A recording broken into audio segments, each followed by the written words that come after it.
안녕하세요. 찰리브라입니다. 오늘은 좀 빨리 영상을 녹음을 하는데 지금이 새벽 5시가 되기 전이거든요. 그래서 4시 48분 정도가 되는데 제가 오늘 그러니까 어저께 밤에는 잠이 잘 안 오더라고요. 그래서 잠자리에 들었는데 새벽 2시에 일어났어요. 그러니까 물론 뭐 제가 낮에는 이제 졸리면은 잠을 잘 때도 있는데 음, 어쨌건 지금 변동성이 이 시장에 이제 증대되는 것도 있고 비트코인이 이제 뭐 급작스럽게 올라가서 좀 약간 설레이는 기분도 있고 그래 여러 가지 뭐 알트코인은 폭락했기 때문에 비트코인을 알트코인 쪽으로 몰아가거나 아니면 현금 있는 거를 알트코인 쪽으로 좀 약간 매입을 많이 떨어진 거는 매입을 좀 했었거든요. 그래서 뭐 걱정도 되고 기대도 되고 그래서 여러 가지 측면에서 일단 뭐 여러 가지 뉴스를 조사를 했어요. 조사를 하면서 이제 뭐 저도 포트폴리오를 진짜 오랜만에 이제 약간 비율을 좀 조절을 했는데 변동성이 있으니까 근데 아마 지금 걱정이 아마 다들 되게 많으실 거예요. 근데 중요한 건 일단 비트코인이 지금 현재 가격이 13,750달러거든요. 그래서 제가 아침에 트위터를 여러 가지를 조사를 해보니까 비트코인이 좀 상승 추세 쪽으로 가지 않을까라고 트레이더들이 이제 보시는 분들이 되게 많아요. 근데 중요한 건 연방준비은행, 그러니까 연준에서 이제 FOMC 회의가 4일날 새벽, 그러니까 뭐 우리 시간으로 했을 때는 5일날 정도 되겠네요. 그래서 그때 또 5일날 새벽 정도가 아마 될 거예요. 그때 정도에 아마 분명히 나와서 금리의 방향성이나 양적 완화에 관해서 아마 가시적인 얘기를 분명히 할 거거든요. 그래서 그게 어떻게 나오는지가 사실은 미국 대선에 누가 당선되는지보다 더 중요하다는 거죠. 그래서 어쨌건 당선은 누가 되는지가 중요한 게 아니라 어쨌건 그 불확실성은 일단은 사라졌다. 그래서 주식시장도 지금 오르고 있고 비트코인도 나쁘지 않게 흘러가는데 중요한 건 비트코인이 14,000달러 정도 위에서 머물러 준다면 뭐 한번 터치를 한다면 알트코인이 이제 그 다음에 방향성이 또다시 예전에 아마 그랬던 걸 기억하실 거예요.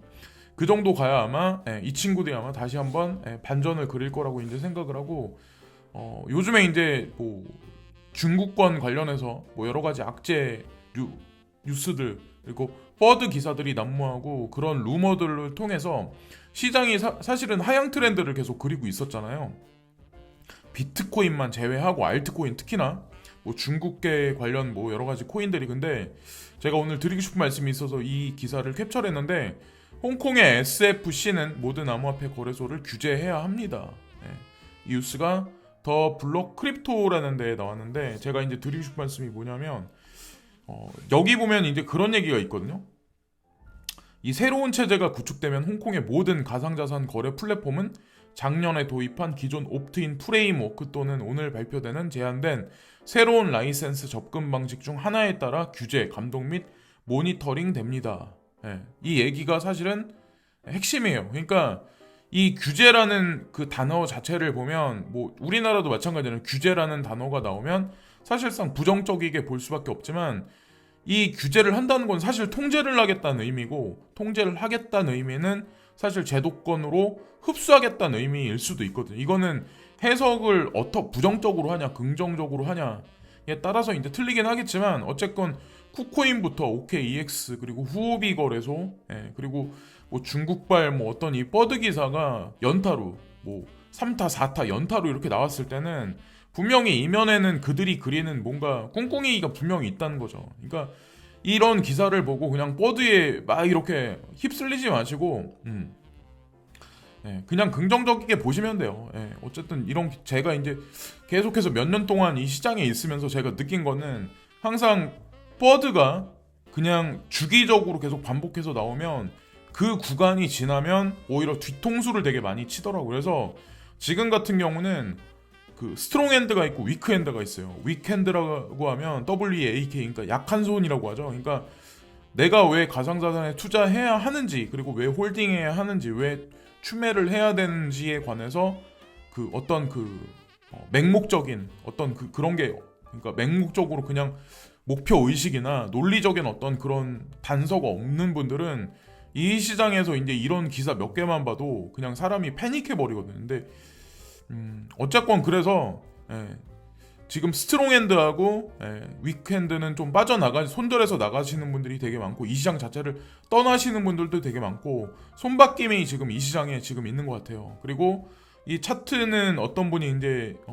트위터에 올려가지고 제가 이제 말씀드리려고 하는데 달러 인덱스 차트거든요. 그래서 달러 인덱스가 이번 연도 2021년 되기 전까지 변동성이 좀 증대할 거다. 올라갔다 내려갔다를 증대하면서 뭐 92까지 떨어졌다, 93, 94까지 올라갔다.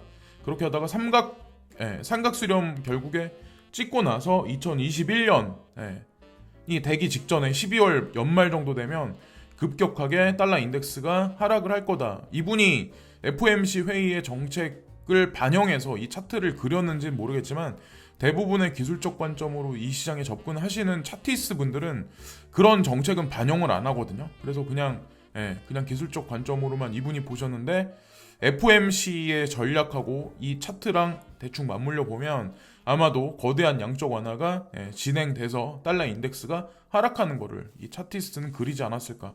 그것으로 인해서 가상자산 시장도 하반기 들어서 뭐 지금 다시 한번 약세에 흘러가는 어떤 그런 알트코인 장세, 그리고 비트코인은 반등을 지금 하고 있지만 어쨌건 다시 한번 사이클이 회전하지 않을까라는 생각을 하고 있고, 특근법 시행령에 관해서 걱정하시는 분들이 되게 많아요. 이거 되면 어떻게 될까? 세금은 언제? 근데 제가 예전에도 아마 말씀드렸지만 이 명확한 게 없어요. 그리고 여기서 보면 금융위가 은행권한테 이제 금융권한테 개별적인 그 은행들한테 사실 주도권을 넘겨준 거잖아요. 근데 그것도 모호한 게 되게 많은 게 트래블룰이라는 게 있는데 이게 아직까지 미국에서도 법 제도화돼서 각 거래소가 이게 명확하게 이게 커넥션이 된 게 없어요. 이 플랫폼이 형성된 게 없어요. 그런 상황에서 국내 거래소가 이거를 할 수도 없을 뿐만 아니라 규제 안에 관해서 명확하게 내려오지 않았기 때문에 여기 보면 자금 이동 규칙, 이게 트래블룰인데 이거를 1년간 유예를 한다. 이 얘기가 있잖아요. 근데 제가 가장 우려스러운 건 뭐냐면 뭐 세금을 매긴다 이게 중요한 게 아니라 세금을 매기는 게 사실은 호재인 거고 이 트래블룰을 1년간 유예한다 이 소리가 사실은 저는 좀 가장 우려스럽거든요. 이거는 사실 제도권 수용에 관해서 늦춰진다는 얘기일 수밖에 없거든요. 그러니까 늦춰진다는 얘기는 우리가 바라는 호재가 조금 늦게 올 수도 있다라고 저는 이 기사를 보면서 이제 그런 생각을 했거든요. 근데 여기서 보시면 어떤 말씀들을 많이 하시냐면 거래소들 간에 지금도 서로 협의만 이뤄진다면 자금이동 규칙을 준수하는데 무리가 없지만 지갑 등 서비스 제공 기업들까지 관련 준비를 하려면 시간이 다소 걸릴 것이며 솔루션 도입뿐만 아니라 내부 인력 보강 등을 통해 필요한 준비를 해 나갈 것이다. 근데 어쨌건 미국도 지금 제미니 거래소랑 뭐 코인베이스를 비롯해서 몇 개 거래소가 지금 이거를 지금 하고 있거든요. 지금 현재. 근데 국내 거래소도 아마 시간차를 두고 할 거고, 또 우리나라 정책 당국 같은 경우도 중간에 말 바꾸기를 할 거고, 기존 매스미디어사에서도 기사를 또 한 번 이제 방향성을 다르게 아마 얘기를 할 거예요. 그래서 이거는 중간중간에 아마 기사 내용이 계속해서 이제 바뀔 거니까 이거에 관해서 너무 신경을 많이 안 쓰셔도 돼요. 그래서 자금 이동 규칙 준수가 사실상 가상자산 사업자 신고의 묵시적인 조건 중 하나로 작용할 것으로 추측도 나왔다. 그래서 어쨌건 1년간 유예됐다는 걸 이제 보시면 되고, 자 그리고 비트코인 캐시 하드포크에 관해서 이제 바이낸스가 결정적으로 이제 한 방을 쳤죠. 그래서 국내 뭐 4대 거래소 중에 이제 코인원만 배제하고 나머지 거래소들은 전면적으로 다 하겠다 이제 그런 식으로 얘기 나왔고, 해외에 있는 대형 거래소들 중에는 폴로니엑스가 있었고, 그리고 현재 나온 데는 볼륨량이 전 세계에서 가장 많은 바이낸스 거래소. 그래서 남은 데는 사실은 그 제미니 거래소랑 코인베이스가 남아 있는데 아마도 바이낸스가 이런 식으로 한다면 그 거래소들도 아마 추후에 진행을 할 거라고 이제 생각을 합니다. 근데 제가 이거에 관해서 이제 한 가지 드리고 싶은 말씀이 있어서 한 가지 말씀드리려고 하는데, 어떤 예를 들어서 이제 날짜가 돼서 어떤 하나의 코인을 하나씩 지급을 받으면 보통 어떤 생각들을 많이 하시냐면, 나는 그냥 여기서 비트코인 캐시를 그냥 빨리 팔아버려야지, 스냅샷이 끝나면. 그리고 그 코인 받은 코인도 공짜로 받았으니까 그냥 팔아버려야지라고 생각을 하는데, 그거는 우리 일반적인 대중들이 하는, 대부분의 사람들이 많이 하는 그냥 단순한 생각이고, 항상 뒤통수를 되게 많이 치거든요. 아마 여러분들 아마 다 경험이 있으시겠지만 그 되게 보잘것없는 코인이라고 생각해서 BSV나 비트코인을 제가 보유했을 때도 비트코인 캐시가 처음에 나왔을 때도 제가 헐값에 팔았어요, 사실은. 그리고 BSV도 헐값에 팔았는데 항상 이상한 거는 그러고 나서 시간차를 두고 그 코인들을 가격을 올려놓더라고요. 예, 비트코인 캐시가 그랬었고 BSV가 그랬었어요. 특히나 비트코인 캐시 같은 경우는 예전에 이제 불장이 한참 있을 때 일주일 동안에 가격이 등락폭이 제가 알기로는 몇십만 원에서, 그러니까 일주일 동안에 변동성이 최대 495만 원까지 올라간 걸로 알고 있었거든요. 예, 저도 그때 트레이딩에 참여를 되게 많이 했었어요. 저는 그때 뭐 비트코인 캐시 갖다 이제 재미 좀 보고 그랬었는데, 어쨌건 바이낸스가 지원한다. 예, 이거를 또 오피셜하게 또 말씀 또 드리고, 자, 이거는 비트코인이 올해 들어서 얼마만큼 성장했냐, 상승했었냐. 그래서 93%나 상승했어요. 그래서 타 자산 대비해서 금에 대비해서도 월등히 높고 수익률이 높고 S&P 500 지수보다 월등히 수익률이 높았다. 그래서 그런 관점으로 그냥 보시면 돼요. 그래서 지금 비트코인이 폭락할까봐 걱정하시는 분들, 그리고 비트코인만 올라가니까 걱정하시는 분들이 되게 많은데, 일단 중요한 건 알트코인 도미넌스가 꺼지고 비트코인 도미넌스만 상승하더라도 중요한 건 비트코인이 올라간다는 자체가 사실은 되게 중요해요. 내가 비트코인을 가지고 있지 않더라도 비트코인이 일단 올라가 줘야 돼요. 14,000달러를 한 번 또 터치를 하거나 14,000달러를 넘어서 14,000달러가 지지선이 된다면 그거는 알트코인한테 상당한 호재라는 거죠. 그런 식으로 그냥 긍정적이게 비트코인 올라가는 거를 보시면 되고, OMG 네트워크 소식이 하나 있어서 이제 말씀드리려고 하는데 1월 12일 날 이제 웨비나를 이제 진행하는데, 그 CBDC에 관해서 OMG 네트워크가 이제 관여가 돼 있다라는 얘기를 하거든요. 그리고 참고로 콘테시스가 지금 그 호주하고 그 어디지? 유럽권에 있는 그 스위스하고 해가지고 뭐 CBDC에 관해서 뭐 논의를 하고 있다, 이런 얘기를 외신 기사를 제가 본 적이 있거든요. 그래서 이더리움 ERC20 중에는 아무래도 OMG 네트워크 같다 그런 얘기를 하는 게 아닐까. 그래서 이 체인을 쓰는 게 아닐까라는 생각을 저는 이제 조심스럽게 말씀을 드리는데, 어떻게 진행될지 모르겠지만 일단은 12일 날 이들이 이제 뭘 어떤 중요한 걸 발표를 하나 한번 눈여겨보세요. 그리고 OMG 네트워크를 가지고 계신 분들 위주로 보시면 되고, 신규로 이걸 매수해라 이런 의미에서 제가 말씀드리는 건 절대 아니에요.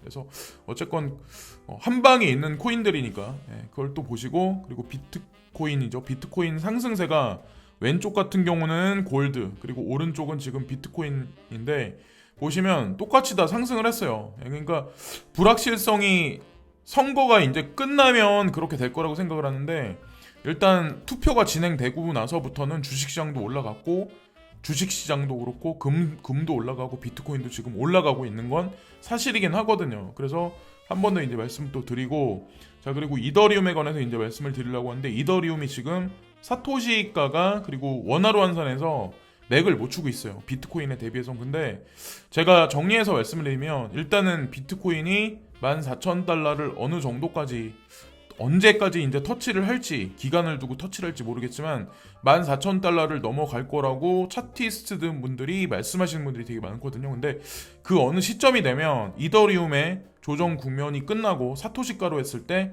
여기 보면 차트상에도 역헤드앤 숄더 패턴이거든요. 여기 보시면 역헤드앤 숄더 패턴이 나온다는 거는 이더리움의 상승이 강력하게 한 번 더 있을 거다. 그래서 440달러까지 올라간다면 알트코인 장세가 올 수도 있다는 거죠. 그래서 그런 관점으로 그냥 비트코인 올라가고 그 다음에 순차적으로 이더리움이 올라갈 수도 있다라는 견해, 그렇게 한번 보시면 어떨까라고 생각을 합니다. 자, 여기 또 비트코인에 관해서 이제 말씀드리려고 하는데, 이분도 마찬가지로 14,100달러까지는 올라가지 않을까라고 말씀을 하시네요. 그래서 여러분들이 이제 그런 말씀들을 되게 많이 하세요. 그리고 지금 보면 디파이 메타 중에 디파이가 이제 거품이 되게 급격하게 꺼졌던 이유가 급격하게 상승을 했었기 때문에 사실 급격하게 꺼진 거거든요. 대표적인 게 SXP, 그러니까 스와이프라는 코인이 있는데, 이 코인 같은 경우는 바닥이 어딘지 모르게 이제 계속 꺼져갔잖아요. 그래서 되게 많이 까져 있어가지고 마음이 되게 아프실 텐데, 전문 트레이더들이 지금 하는 얘기가 여기서 조금 더 까질 수는 있다. 근데 거의 바닥권에 왔다. 그래서 희망을 잃지 마라. 그래서 어떤 분들은 이제 뭐 매수하겠다라고 하시는 분들도 몇몇 분들 계시긴 하거든요. 그래서 어쨌든 이더리움의 상승을 보시면서 스와이프가 만약에 반등을 한다면 아마 강력한 반등이 올 거예요. 그리고 중요한 건 이렇게 급격하게 올라가는 이 차트를 보고 여기서 매수를 진행하시면 절대 안 된다는 거죠.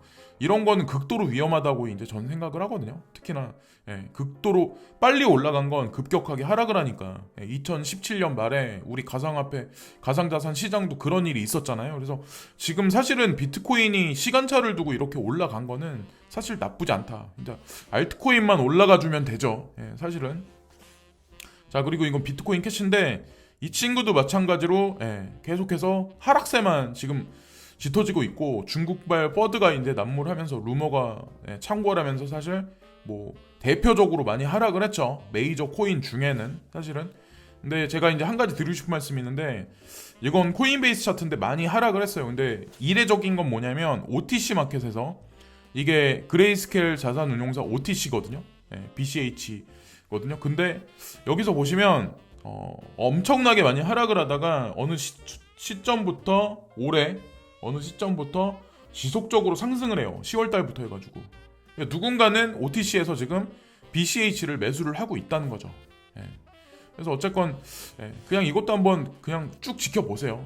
한 방에 있는 아이들이, 제가 이제 말씀드렸던 게 네오 코인도 있었고, 네오는 아직 한 방을 엄청나게 보여준 적은 없어요. 근데 어쨌건 3만 원까지 상승했다가 지금 조정 상태 있고, OMG는 한 방을 보여줬었죠. 그리고 비트코인 캐시 같은 경우도 한 방에 있는 코인이거든요. 그래서 이 코인도 눈여겨보고 있는 코인이고, 그래서 이걸 또 말씀드리고, 그리고 아침에 이제 제가 폼플리아노나 아니면 그 제미니 거래소에 그 윙클보스 형제가 있거든요. 근데 그분들도 공통되게 말씀하시는 게, 트럼프 대통령이 당선하시든 바이든 후보가 당선이 돼서 신규로 취임을 하시든 가장 중요한 건 어차피 가상자산 시장은 오를 수밖에 없다.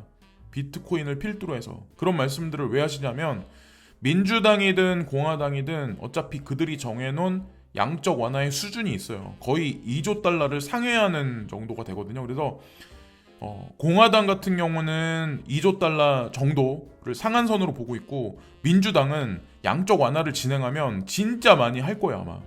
이미 바이든 후보는 그렇게 대중들한테, 그렇게 미국 시민들한테 공약을 이미 그렇게 했었거든요.